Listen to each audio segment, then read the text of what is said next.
Book of Judges. Judges 1. Jerusalem is captured.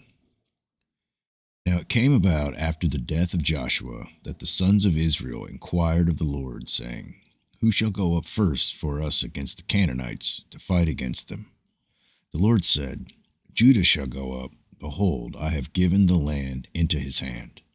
Then Judah said to Simeon his brother, Come up with me into the territory allotted me, that we may fight against the Canaanites, and I in turn will go with you into the territory allotted you. So Simeon went with him. Judah went up, and the Lord gave the Canaanites and the Perizzites into their hands, and they defeated 10,000 men at Bezek. They found Adoni-Bezek in Bezek, and fought against him, and they defeated the Canaanites and the Perizzites. But Adoni-Bezek fled, and they pursued him, and caught him, and cut off his thumbs and big toes.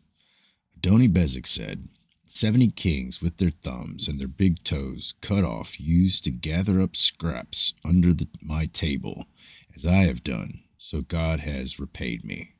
So they brought him to Jerusalem, and he died there. Then the sons of Judah fought against Jerusalem, and captured it, and struck it with the edge of the sword, and set the city on fire. Afterwards, the son of Judah went down to fight against the Canaanites living in the hill country, and in the Negev, and in the lowland. So Judah went against the Canaanites who lived in Hebron, now the name of Hebron. Now the name of Hebron formerly was Kiriath Arba. And they struck Sheshai and Iman and Talmai. Judges 11. Capture of other cities. Then from there he went against the inhabitants of Debir. Now the name of Debir formerly was Kiriath Sepher. And Caleb said, The one who attacks Kiriath Sepher and captures it, I will even give him my daughter Asha for a wife. Othniel, the son of Kenaz, Caleb's younger brother, captured it. So he gave him his daughter Ashsah for a wife.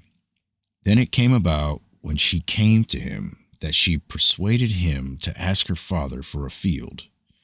Then she alighted from her donkey, and Caleb said to her, What do you want?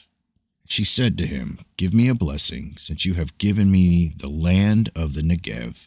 Give me also springs of water. So Caleb gave her the upper springs and the lower springs.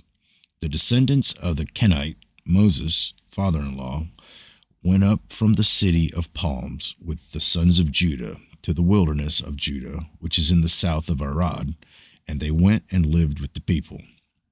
Then Judah went to Simeon, his brother. Wait a minute. Is it Simeon? Sure looks like Simeon. Oh well. Then Judah went with Simeon his brother, and they struck the Canaanites living in Zephath, and utterly destroyed it. So the name of the city was called Hormah. And Judah took Gaza with its own territory, and Ashkelon with its territory, and Ekron with its territory. Now the Lord was with Judah, and they took possession of the hill country. But they could not drive out the inhabitants of the valley, because they had iron chariots. Then they gave Hebron to Caleb, as Moses had promised, and he drove out from there the 3 sons of Anak. But then the sons of Benjamin did not drive out the Jebusites, who lived in Jerusalem. So the Jebusites have lived with the sons of Benjamin in Jerusalem to this day. Likewise, the house of Joseph went up against Bethel, and the Lord was with them. The house of Joseph spied out Bethel. Now the name of the city was formerly Luz. The spies saw a man coming out of the city, and they said to him, Please show us the entrance to the city, and we will treat you kindly. So he showed them the entrance to the city, and they struck the city with the edge of the sword. But they let the man and all his family go free. The man went into the land of the Hizzites and built a city named it Luz, which is its name to this day. Judges 1:27, places not conquered. But Manasseh did not take possession of Beth Shean and its villages, or Tanakh and its villages, or the inhabitants of Dor and its villages, or the inhabitants of Eblim and its villages, or the inhabitants of Megiddo and its villages. So the Canaanites persisted in living in the land.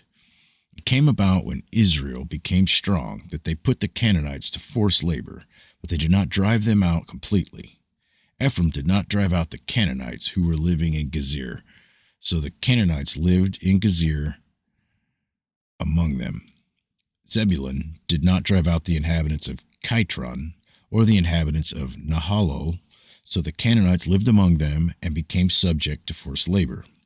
Asher did not drive out the inhabitants of Akko or the inhabitants of Sidon or Alab or of Achzib or Helba or of Aphek or of Rehob.